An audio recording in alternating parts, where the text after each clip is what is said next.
الحمد لله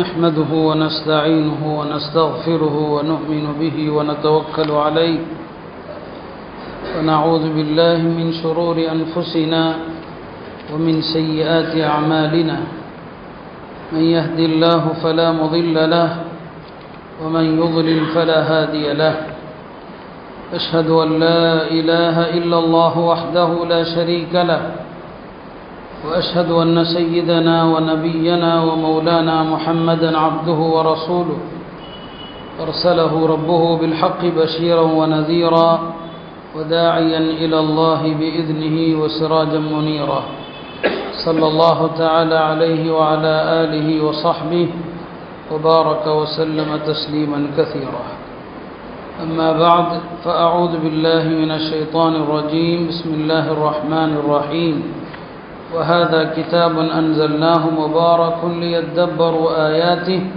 وليتذكر أولو الألباب وقال النبي صلى الله عليه وسلم يغتنم خمسا قبل خمس حياتك قبل موتك وشبابك قبل هرمك وصحتك قبل سقمك وفراغك قبل شغلك وغناك قبل فقرك أو كما قال صلى الله عليه وسلم. அன்பிற்கினிய அல்லாஹ்வின் நல்லடியார்களே, ஒரு ஆண்டு நிறைவடைந்திருக்கிறது. அது எந்த கணக்கானாலும் சரி, மொத்தத்தில் ஒரு வருடம், ஒரு புத்தாண்டு ஆரம்பித்திருக்கிறது. மறுபக்கம் ரமதானை நினைவூட்டுகின்ற ரஜபுடைய மாதம் துவங்கியிருக்கிறது. இன்னும் சரியாக 2 மாதங்களில் சங்கைமிகு ரமதான் வந்துவிட்டது. காலங்கள் இவ்வாறாக மாறி மாறி ஓடிக்கொண்டிருக்கிறது. நம்மில் ஒவ்வொருவரும் ஒவ்வொரு வயதை நிறைவு செய்கிறோம்.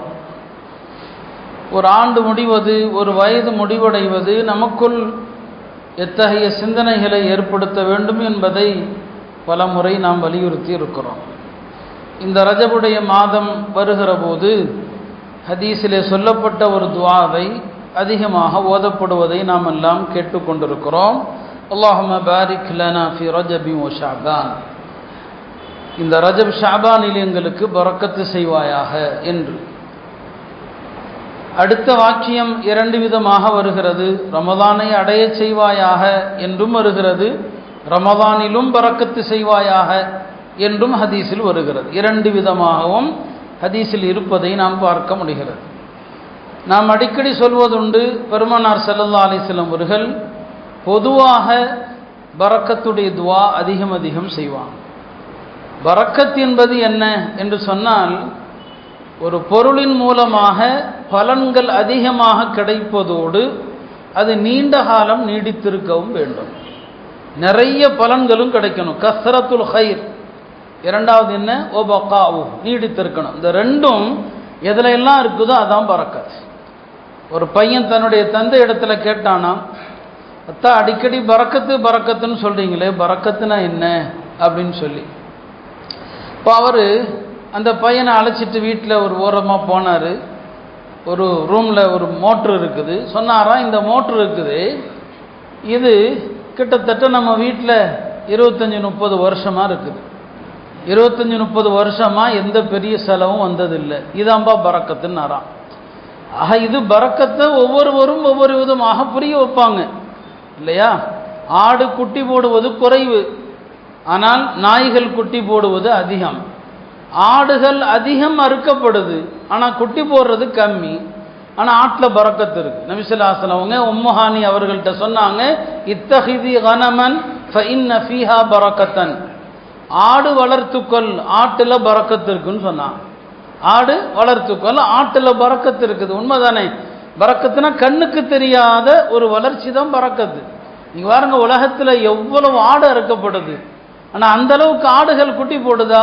ஆனால் ஆட்டுக்கு அழிவே கிடையாது.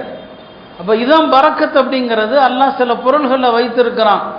அந்த பரக்கத்து என்பது சில மனிதர்களே பரக்கத்திற்குரியவர்கள் தான். மனிதர்களில் பெரும் பரக்கத்து யாரு? நபி ஸல்லல்லாஹு அலைஹி வஸல்லம் அவங்க தான்.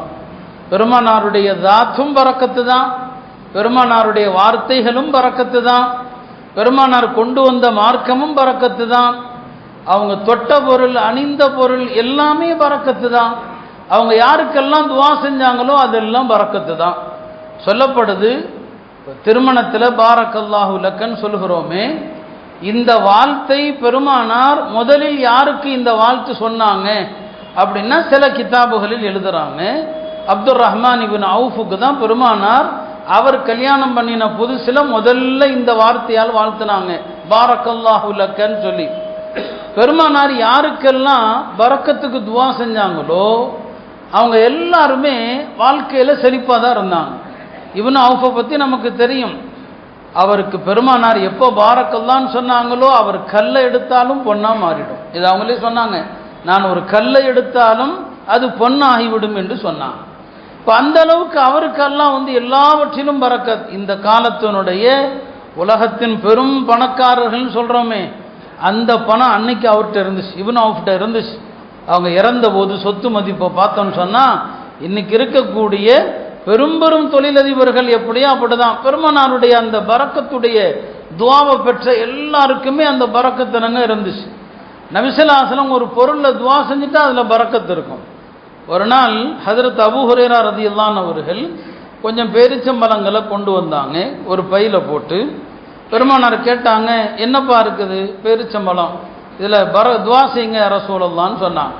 இப்போ நபி ஸல்லல்லாஹு அலைஹி வஸல்லம் சொன்னாங்க, இந்த பேரிச்சம்பழங்களை எடுத்து வரிசையாக வைப்பான்னு சொன்னாங்க. அவரும் எடுத்து வச்சார். நபி ஸல்லல்லாஹு அலைஹி வஸல்லம் துவா செஞ்சாங்க, யா அல்லாஹ் இவருக்கு இந்த பேரிச்சம்பழத்தில் பரக்கத் செய்ன்னு சொன்னாங்க. துவா செஞ்சுட்டு சொன்னாங்க, இந்த பேரிச்சம்பழத்தை எடுத்து பையில போட்டுக்கப்பா. பையில போட்டார். அப்புறம் சொன்னாங்க, இந்த பேரிச்சம்பழத்தில் எவ்வளோ பேரிச்சம்பழம் இருக்குதுன்னு ஒரு நாள் எண்ணி பார்க்காத, எடு கொடு சாப்பிடு அப்படின்னு சொன்னாங்க. அதே மாதிரி அவர் அந்த பேரிச்சம்பழத்தில் யாராவது தர்மம் கேட்டால் தர்மம் கொடுப்பார், பசிச்சா எடுத்து சாப்பிடுவார், யார் சந்திக்க வந்தாலும் எடுத்து கொடுப்பார். பல வருஷம் அந்த பேரிச்சம்பழத்தில் அந்த பையில பேரிச்சம்பழம் இருந்துக்கிட்டே இருக்குது. உஸ்மான் ரலியல்லாஹு அவர்கள் எப்போது கொல்லப்பட்டாங்களோ அப்போ மதீனாவில் ஏற்பட்ட அந்த பிரச்சனையில் அவர் எப்போதுமே அந்த பையை இடுப்பில் வச்சிருப்பார். இடுப்பில் இருந்து அந்த பை விழுந்து தொலைஞ்சு போச்சு. அவங்க சொல்லுவாங்க, உஸ்மான் இறந்த போது மக்களுக்கெல்லாம் ஒரு கவலை என்றால் எனக்கு 2 கவலை. எல்லாருக்கும் ஒரு கவலை, உஸ்மான் கொல்லப்பட்டுட்டாங்களேன்னு சொல்லி. எனக்கு 2 கவலை. ஏன்னா பெருமானார் பரக்கத்து செய்து துவா செய்து கொடுத்த அந்த பேரிச்சம்பழ பை தொலைஞ்சு போச்சு. இப்போ உஸ்மான் தான் எப்போ ஷஹீதாக்கப்பட்டாங்க? ஹிஜ்ரி 35 இல்லையா? அப்போ பெருமானார் இறந்தது எப்போ? ஹிஜ்ரி 11.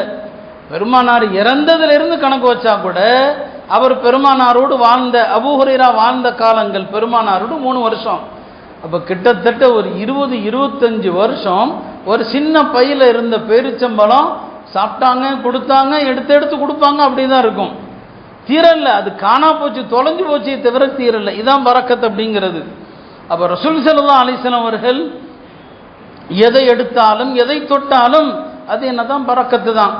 குர்ஆன் இருக்குது, அது பரக்கத். குர்ஆன்ல பல இடங்கள் அல்லாஹ் சொல்லுவான், வஹாதா கிதாபுன் அன்ஸல்னாஹு முபாரக், நாம் அருளி இந்த வேதம் இருக்கிறதே அது பரக்கத்தது. குர்ஆனுடைய பரக்கத்தை வர்ணிக்கவே முடியாது. அது மறுமையிலும் சரி இம்மையிலும் சரி. குர்ஆனுடைய பரக்கத்தை வார்த்தைகளால் விவரிக்கவே முடியாது.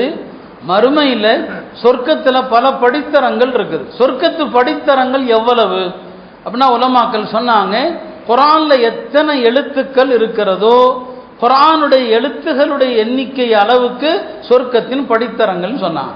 குர்ஆன்ல எத்தனை எழுத்துக்கள்? 10,25,000 எழுத்துக்கள். 10,25,000 எழுத்துக்கள் குர்ஆன்ல இருக்குது. சரிங்களா? நீங்க ஒரு குர்ஆன் ஓதி முடிச்சிங்கன்னா 10,25,000 அந்தஸ்து சொர்க்கத்தில் இருக்கு. அதனால தான் சொர்க்கத்தில் அமல் இல்லை, ஆனால் ஒரு குர்ஆனோடு தொடர்புடையவர் அவரை மட்டும்தான் அல்லாஹ் சொர்க்கத்தில் அழைப்பான். இக்ரா, ஓதுன்னு சொல்லுவான். ஓதி வர்த்தகி, முன்னேறி கொண்டே செல் அப்படின்னு சொல்லுவான். فإن منزلتك عند آخر آية تقرأها, உன்னுடைய அந்தஸ்து சொர்க்கத்தில் எவ்வளவு அப்படின்னா நீ எங்க ஓதி நிறுத்துகிறாயோ அந்த இடத்துல உனக்கு உன்னுடைய அந்தஸ்து என்னன்னு தெரிஞ்சு போயிடும். நீ முழு குர்ஆனை ஓதிட்டேன்னு சொன்னா குல் அஊது பிரப்பின் நாஸ்ல கடைசியா மினல் ஜின்னத்தி வன் நாஸ்ல முடிக்கும் போது அந்த சீன் வரைக்கும் எத்தனை எழுத்து இருக்குதோ அத்தனை அந்தஸ்து. 10,25,000 எழுத்துக்கள்னா சொர்க்கத்தில் உனக்கான அந்தஸ்து. அதுதான் குர்ஆன் அவ்வளோ பெரிய பரக்கத்தானது. நம்முடைய உலமாக்கள் ஒரு காலத்தில் குர்ஆன் ஓதுவதில் பெரும்பாலான மக்கள் ஒரு காலத்தில் 7 நாளைக்கு ஒரு குர்ஆனை முடிப்பாங்க. ஏன்னா சஹாபாக்கள் குர்ஆனை 7 ஹிஸ்பா பிரிச்சாங்க. 7 ஹிஸ்பு. முதல் நாள் 3 சூறா ஓதுவாங்க, 2வது நாள் 5 சூறா ஓதுவாங்க, 3வது நாள் 7 சூறா ஓதுவாங்க, 4வது நாள் 9 சூறா ஓதுவாங்க, 5வது நாள் 11 சூறா ஓதுவாங்க, 6வது நாள் 13 சூறா. 6 நாளைக்கு 6 ஹிஸ்பு. 7வது நாள் 76 சூறா. அது காஃபில் ஆரம்பித்து அன்னாஸ்ல முடியும். இதுதான் 7 ஹிஸ்புகள். சரிங்களா? 7 ஹிஸ்புகள். முதல் நாள் 3 சூறா. அது பக்ரால் ஆரம்பித்து பக்ரா, ஆல இம்ரான், நிசா. அடுத்து எதில் ஆரம்பிப்பாங்க? மாயிதால் ஆரம்பித்து 5 சூறா. இப்படியாக 7 நாளைக்கு ஒரு குர்ஆன் முடிப்பாங்க அன்றைய காலத்து மக்கள். இல்லையா? அவங்க வாழ்க்கையில் பரக்கத்து இருந்துச்சு. எவ்வளவு குர்ஆன் ஓதுறீங்களோ நேரத்தில் பரக்கத்து இருக்கும். ஒரு இமாம் சொன்னாங்க, நான் எந்த அளவுக்கு அதிகமாக குர்ஆனை ஓத ஆரம்பித்தேனோ என்னுடைய நேரத்தில் பரக்கத்தை நான் பார்த்து கொண்டே இருந்தேன். குர்ஆன் ஓத ஆரம்பித்த நேரத்தில் பரக்கத். அப்போ கால நேரங்கள் அவ்வளோ பரக்கத்தானது. அருமையானவர்களே, நாம் சொல்ல வந்தது, போன வருஷம் இல்லையா ரமதான் முடிந்து இந்த ஆண்டும் ரமதான் வரப்போகிறது. நாம் நம்முடைய இழப்பு, குடும்பத்தில் செல்வத்தில் இழப்பு ஏற்பட்டால் இன்னாலில்லா சொல்கிறோம் இல்லையா? காசு பணம் தொலைஞ்சு போயிட்டா ஐயோ தொலைஞ்சு போச்சேன்னு இன்னாலில்லா சொல்கிறோம். ஆனால் நம்முடைய காலங்கள் தொலைந்து கொண்டு இருப்பதற்கு நாம் இன்னாலில்லா சொல்கிறோமா? சில அறிஞர்கள் சொன்னாங்க, இன்னாலில்லா என்று சொல்வதற்கு ஆக தகுதியானது பிரயோஜனம் இல்லாமல் கழிந்து விட்ட காலங்கள். பிரயோஜனம் இல்லாமல் கழிஞ்சு போன காலம் இருக்குது, அதுக்கு தான் மனுஷன் இன்னாலில்லா சொல்லணும். அப்போ இன்றைக்கு நாம் ஒவ்வொருவரும் என்ன வயது, நம்முடைய வயது என்ன இல்லையா? வாலிபர்களிலிருந்து எல்லாருமே தன்னுடைய வயதை சிந்திச்சு பார்க்கணும். இந்த வயது எவ்வளவு வீணா போயிருக்குது, எவ்வளவு காலங்களை நாம் தொலைச்சிருக்கிறோம். நம்முடைய முன்னோர்களுடைய வாலிபம், அவங்களுடைய வாழ்க்கை எப்படி இருந்துச்சு? நபி ஸல்லல்லாஹு அலைஹி வஸல்லம் அவங்க சொல்லுவாங்க, 5 விஷயங்களுக்கு முன்னால் 5 விஷயங்களை பயன்படுத்துங்க. ஹயாத்தக கபில மௌத்திக், மரணத்திற்கு முன்னால் வாழ்க்கையை பயன்படுத்துங்க. இருக்கிற வாழ்க்கையை பயன்படுத்துங்க. என்னைக்கு கபருக்கு போவோன்னு தெரியாது. இருக்கிற நொடி தான் நிச்சயம், அடுத்த நொடி நிச்சயம் அல்ல. வாழ்க்கையை பயன்படுத்துங்க. அதில் குறிப்பாக சொன்னாங்க, ஷபாபக்க, உன்னுடைய வாலிபத்தை பயன்படுத்திக்கொள், கபில ஹரமிக்க, வயோதிகத்துக்கு முன்னால்.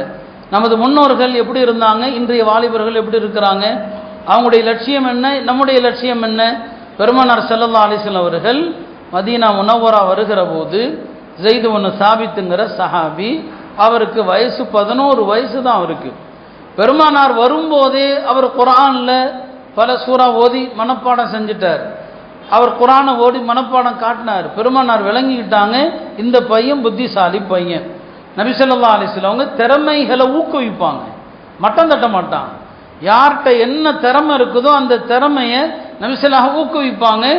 ஆக இவன் திறமையான பையன், 11 வயசு பையன். அவர் யாரு? ஸைத் இப்னு சாபித். சொன்னாங்க நபி ஸல்லல்லாஹு அலைஹி வஸல்லம் அவங்க, நீ யூதர்களுடைய மொழியை கற்றுக்கொள்னு சொன்னாங்க. யூதர்களுடைய மொழியை கற்றுக்கொள், ஏன்னா யூதர்கள் மீது எனக்கு நம்பிக்கை இல்லை, அதனால யூத மொழியை கற்றுக்கொள்னு சொல்லி அவர் சொன்னார். நான் 15 நாளில் யூதர்களுடைய ஹிப்ரு மொழியை படிச்சுட்டேன். 15 நாளில் படித்து முடிச்சுட்டார். பெருமானாருடைய எழுத்தர் அவர் தான்.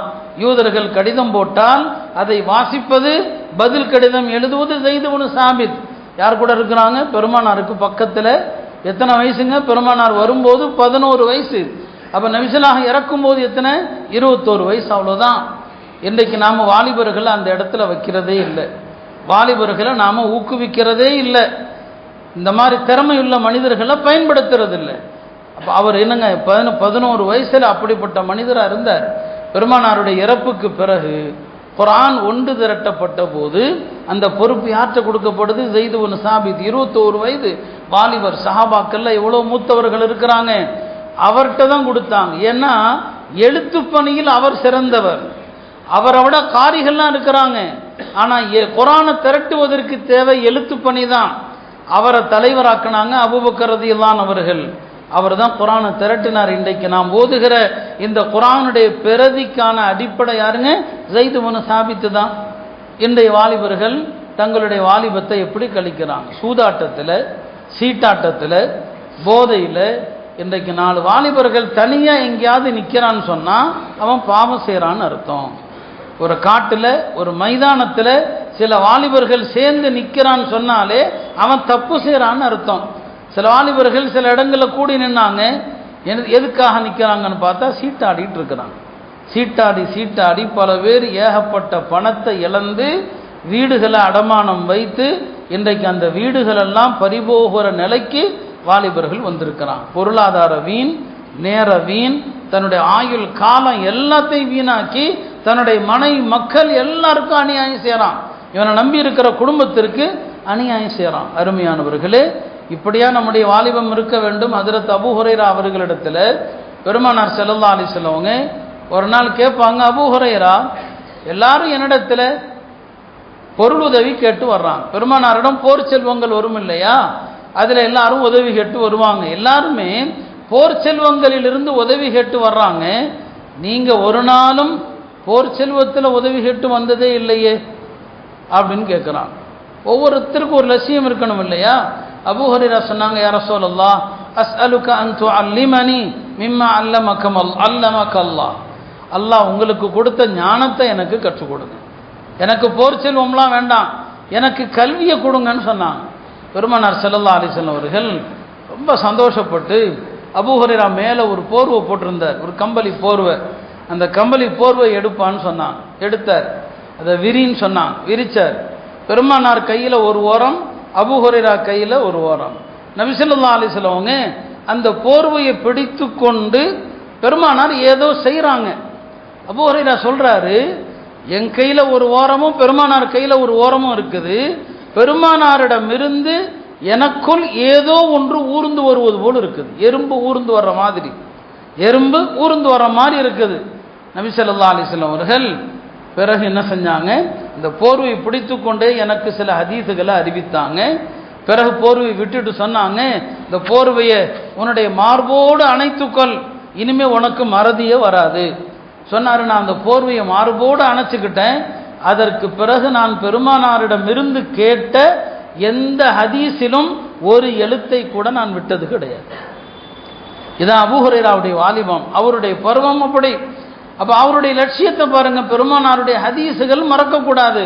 அதனால தான் அவர் தான் அதிகமான ஹதீஸுகளை இந்த உம்மத்துக்கு வழங்கிய பெருமகனா இருக்கிறார்.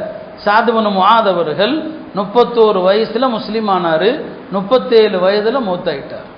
37 வயதில் ஹந்தக் போரில் ஏற்பட்ட ஒரு பாதிப்பில், ஒரு காயத்தில், அதிலேயே மூத்தாயிட்டார் இல்லையா? அப்துர் ரஹ்மான் யார்? ஸஅத் இப்னு முஆத்.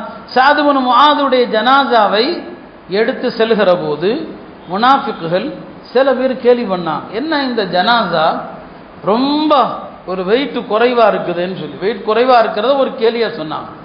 பெருமானார் ஸல்லல்லாஹு சொன்னாங்க, வெயிட் குறைவாக இருப்பதற்கு காரணம் இந்த ஜனாசாவை மலக்குகள் தூக்கிட்டு போயிட்டு இருக்கிறாங்க சொல்லிட்டு சொன்னாங்க. இவர் எப்படிப்பட்ட மையத்து தெரியுமா?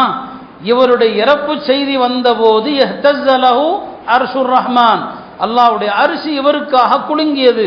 அப்படிப்பட்ட தோழர் இவர்னு சொன்னாங்க. எத்தனை வயசுங்க? 37 வயது. 37 வயதில் மரணிக்கிறார். ஒரு சாதனையாளராக அவருடைய இறப்புக்கு துக்கமாக அல்லாஹ்வுடைய அரிசி நடுங்குது. அவருடைய இறப்புல மலக்குமார்கள் கலந்து அவருடைய ஜனாசாவை தூக்குறாங்க. இது ஸஅத் இப்னு முஆதுடைய வாலிபம் இது இல்லையா? நம்முடைய தோழர்கள் இன்றைக்கு நம்முடைய உம்மத்தில் சமூகத்தில் உள்ள வாலிபர்கள் எவ்வளோ கைசேதத்திற்குரியவர்கள். இந்த பெற்றோர்கள் தான் உண்மையாலுமே கண்டனத்திற்குரியவர்கள். தமது மகன் எங்கே போகிறான், என்ன செய்கிறான், எதை பற்றி யோசிக்கிறதே கிடையாது. இந்த வாலிப வயதில் எதையோ செய்யட்டும் என்று கேட்பதையெல்லாம் கொடுத்து அவங்களுடைய வாழ்க்கையை நாசமாக்குறது இந்த பெற்றோர்கள் தான். அருமையானவர்களே, காலங்கள் ஓடிக்கொண்டே இருக்கும். நிற்காது யாருக்காக? ஆயுள் யாருக்கு எவ்வளவு நிர்ணயிக்கப்பட்டிருக்குது தெரியாது. இதோ ஷாபான் அடுத்து வருது. ஒரு வருஷத்தினுடைய எல்லா கணக்கும் அல்லாஹ்ட்ட சமர்ப்பிக்கப்படுகிற மாதம் ஷாபானுடைய மாதம் தான். எல்லாருடைய ஆயுளும் முடிவு செய்யப்படுகிற மாதம் ஷாபானுடைய மாதம் தான். யாருக்கு எவ்வளவு ஆயுள் கடந்த ஆண்டு இருந்தவர்கள் இந்த ஆண்டு நம்மோடு கிடையாது. நம்ம என்ன செஞ்சுட்டு இருக்கிறோம்? எவ்வளவு நாட்களை வீணெடுத்து கொண்டு இருக்கிறோம் இல்லையா? நல்லறங்கள்ல எவ்வளவு பின்தங்கி இருக்கிறோம். பெருமானார் ஸல்லல்லாஹு அலைஹி வஸல்லம் ஒரு நாள் மஜ்லிஸில் கேட்பாங்க, மன் அஸ்பஹ மின்கும் ஸாயிமன், இன்னைக்கு யாரப்பா நோன்பு வச்சது கேட்டாங்க இல்லையா? அபூ ஹுரைரா. எல்லாத்துக்கும் முன்னால் அபூபக்கர் சொன்னாங்க, ஆனா யா ரசூலல்லாஹ் நான் நோன்பு வச்சேன். அடுத்து கேட்டாங்க, மன் தபிஅ மின்கும் ஜனாஸா, இன்னைக்கு யாராவது ஜனாஸாவை தொடர்ந்து போனவர் உண்டா? அபூபக்கர் சொன்னாங்க, நான் யா ரசூலல்லாஹ். மன் அத்அம மின்குமுல் யௌம மிஸ்கீனா, இன்னைக்கு யாராவது மிஸ்கீனுக்கு உணவு கொடுத்தீங்களான்னு கேட்டாங்க. ஆனா யா ரசூலல்லாஹ் நான் இன்னைக்கு கொடுத்தேன்.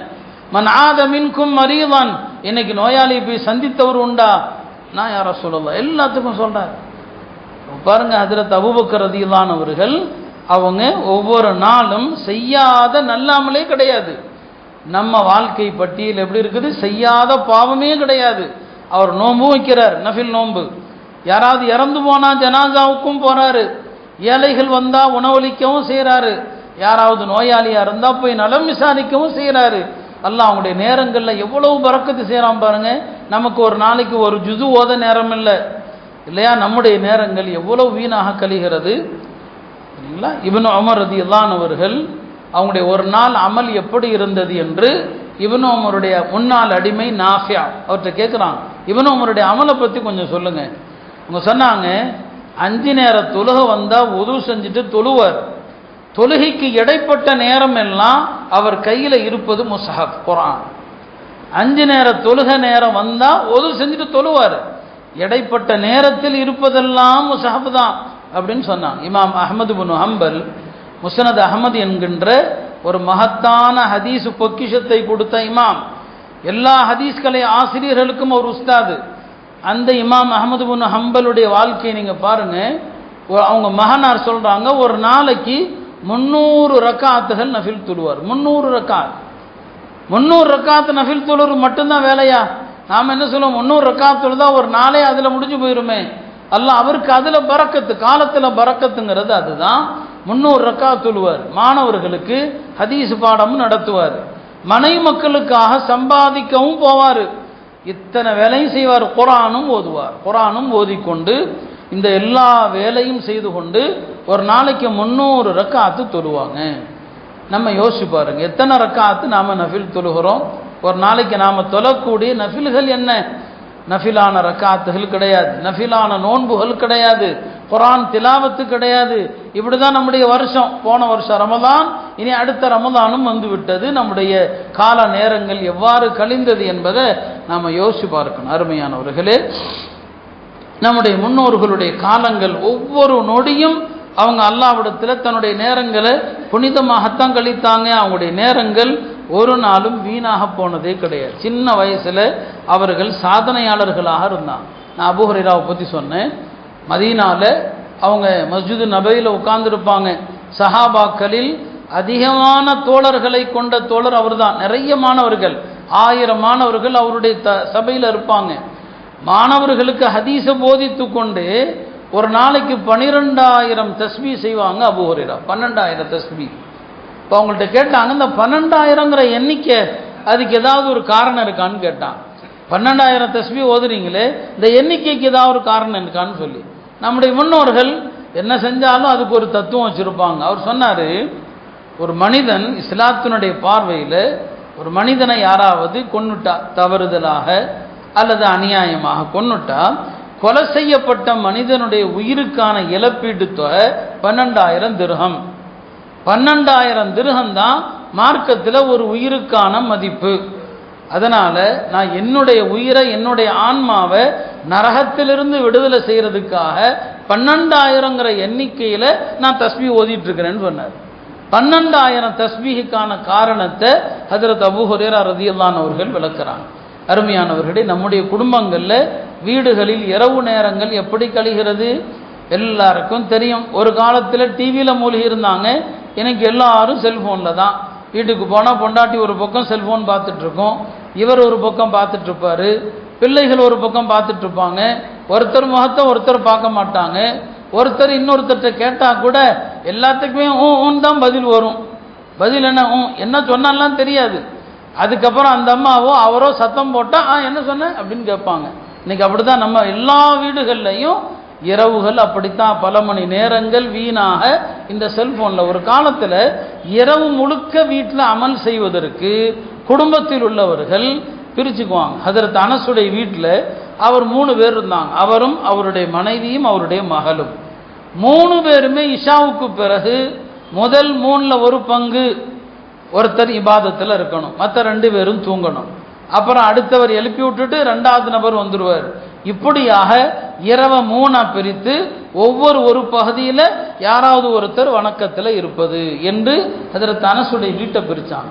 அந்த வீடுகளும் அந்த காலங்களும் எவ்வளவு பொற்காலங்கள் யோசிச்சு பாருங்க, எவ்வளவு பொன்னான காலங்கள் அவங்களுடைய நேரங்கள்.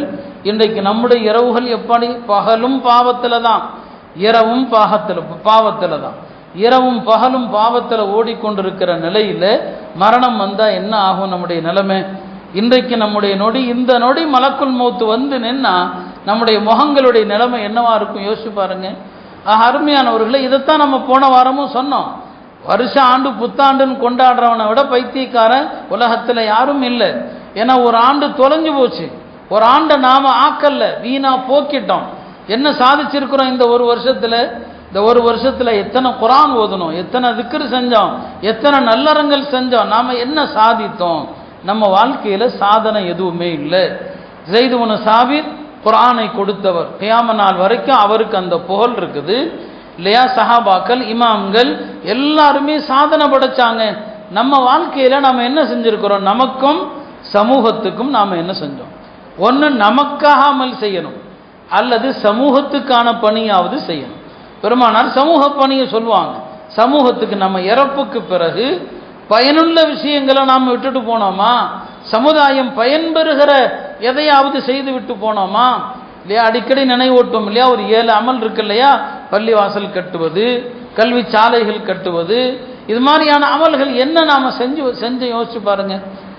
காலங்கள் இத்தனை வருஷம் ஓடி போச்சு, நம்ம வாழ்க்கையில் நாம் செஞ்சது என்னங்கிறத கொஞ்சம் பின்னால் இருந்து பார்க்கணும். நம்முடைய அமல்களில் எது மிகச்சிருக்குது என்பதை பார்க்கணும். கிட்டத்தட்ட எல்லாருடைய வாழ்க்கையிலும் பாவச்சுமைகள் தான் அதிகமாக இருக்கிறது. எனவே அருமையானவர்களே, சங்கையான இந்த ரஜபுடைய மாதம், ரஜப் என்றாலே புனிதமானதுன்னு அர்த்தம். ரஜபுக்கு அரபில் அர்த்தம் புனிதமானதுன்னு அர்த்தம். யதார்த்தமாகவே ஷரியத்தில், மார்க்கத்தில் 4 மாதம் புனித மாதங்கள், தொடர்ச்சியாக 3 மாதம், தில் காதா, தில் ஹிஜ்ஜா, முஹர்ரம், அந்த 3ம் புனித மாதங்கள் தொடர்ச்சி. நடுவில் இந்த 8வது மாதம், இந்த 7வது மாதமாக இருக்கக்கூடிய ரஜப், இது புனித மாதம். இந்த 4 மாதங்களும் ஏன் புனித மாதம் அப்படிங்கிறதுக்குள்ள அது ஒரு நீண்ட விஷயம். அது இந்த 4 மாதத்தில் போர் செய்யக்கூடாது என்றெல்லாம் சட்டங்கள் இருக்குது. அப்போ ரஜபுனாலே புனிதமான மாதம் என்று அர்த்தம். 4 புனித மாதங்களில் அமல் செஞ்சாலும் நிறைய கூலி, குறிப்பாக்கக்கூடாது. இப்போ ரஜபில் அமல் செஞ்சால் புனிதம், நிறைய நோன்பு வைங்க, திங்கள் வியாழன் வைங்க, குறிப்பாக்கக்கூடாது. அதாவது மேராஜ் நோன்பு அப்படின்னு ஒன்று மார்க்கத்தில் இல்லை. குறிப்பாக்காம எத்தனை ரக்காத்தும் தொழலாம், எத்தனை நோன்பும் வைக்கலாம், எத்தனை வச்சா புனிதமானது. இந்த புனிதமான மாதத்தில் நீங்கள் பாவம் செஞ்சால் அதுவும் பல மடங்கு தான். மற்ற மாதத்தில் பாவம் செய்கிறதுக்கும் ரஜபுங்கிற புனித மாதத்தில் பாவம் செய்கிறதுக்கும் வித்தியாசம் இருக்குது. அப்போ ரஜபுடைய மாதம் புனிதமான மாதம்.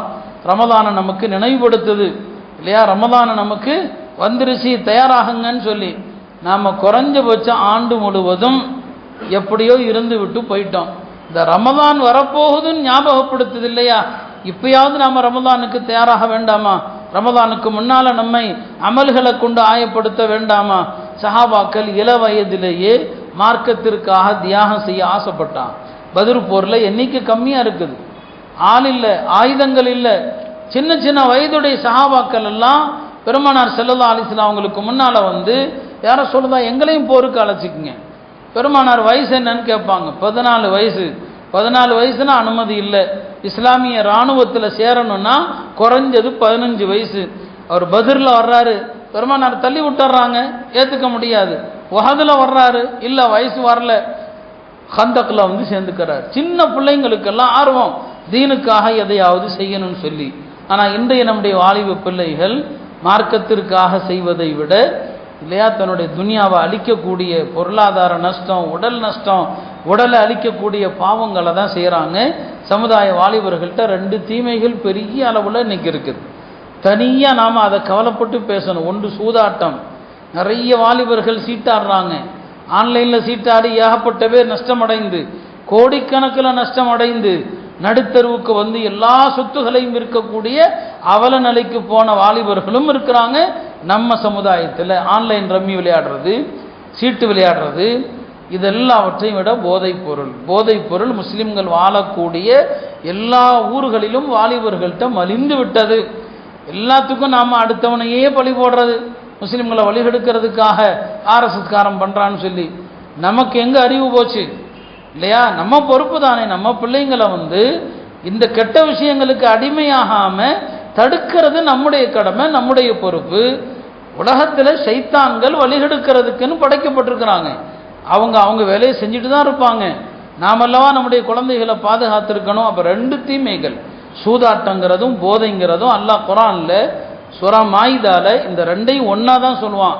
இன்னமல் ஹம்ரு வல் மைசிர், மதுபானமும் சூதாட்டமும் என்று தான் அல்லாஹ் சொல்லுவான். இப்போ மதுபானம் சூதாட்டம் இந்த ரெண்டுமே ஷைத்தானுடைய அசுத்த வேலை, ஷைத்தானுடைய அசுத்த வேலைங்கிறார். ரிஜ்சுன் மின் அமலி ஷைத்தான், ஷைத்தானுடைய அசுத்த வேலை. ஃபஜ்தனிபு, அதை விட்டும் தவிர்ந்து கொள்ளுங்கள். அருமையானவர்களே, நம்முடைய ஊரில் இருக்கிற நம்முடைய சமுதாயத்தினுடைய கல்வி கூடங்கள், அங்கே இருக்கக்கூடிய ஆசிரியர்கள் எல்லாம் நம்ம பிள்ளைங்களுக்கு இது போன்ற கெட்ட பழக்க வழக்கங்களுக்கு அடிமையாகாம அவர்களுக்கு ஒரு பொறுப்புணர்வை ஏற்படுத்தும் விதமாக ஆசிரியர்கள் அவங்களுக்கு நல்லுபதேசம் செய்யணும். எல்லா ஸ்கூல்கள்லையும் குறைஞ்சது ஒரு சில இடைவெளி விட்டு உலமாக்களை அழைத்து இந்த வளர்ந்து வருகிற இளைய தலைமுறைக்கு ஏதாவது ஒரு உபதேசம், ஏதாவது ஒரு நசீஹத்து அவங்களுக்கு ஏதாவது நசீஹத்து செஞ்சுக்கிட்டே இருக்கணும். வதக்கிர், அல்லாஹ் சொல்றான், உபதேசம் பண்ணிக்கிட்டே இருங்க. ஃபைன்ன ஸிக்ரா தன்ஃபஉல் முஃமினீன், உபதேசம் மோமின்களுக்கு பலன் தரும் என்று சொல்றான். ஆக அந்த அடிப்படையில் அருமையானவர்களே, இந்த ஒரு ஆண்டு நிறைவடையுது, ஒரு புத்தாண்டு என்று உலகம் சொல்கிறது. மறுபக்கம் ரஜபுடைய மாதமும் துவங்கிவிட்டது. நாம் ரமதானுக்காக இப்போதே ஆயத்தமாகவும் நம்முடைய வாழ்க்கையின் எஞ்சிய காலங்கள் எவ்வளவுன்னு தெரியாது. அந்த எஞ்சிய காலங்கள் எல்லாம் அருள் நிறைந்த காலங்களாக ஆகுவதற்கு நம்முடைய ஆகிரத்துக்கு நம்மை தயார்படுத்தி கொள்ள வேண்டும். எல்லாம் அல்ல அல்லாஹ் இந்த ரஜபிலும் ஷஅபானிலும் நமக்கு பரக்க செய்வானாக, ரமதானை அடைய செய்வானாக. ரமதானில் எல்லா நல்லறங்களையும் செய்கிற வாய்ப்பினை நம் அனைவருக்கும் தந்தருள்வானாக. ரமதானுடைய பரக்கத்துகளை எல்லாம் அடைகிற வாய்ப்பை தருவானாக. வாழ்க்கை முழுவதும் நம்முடைய எல்லா முயற்சிகளிலும் அல்லாஹ் பரக்கத்து செய்வானாக. வாஹிரு தஅவானா அனில் ஹம்துலில்லாஹி ரப்பில் ஆலமீன்.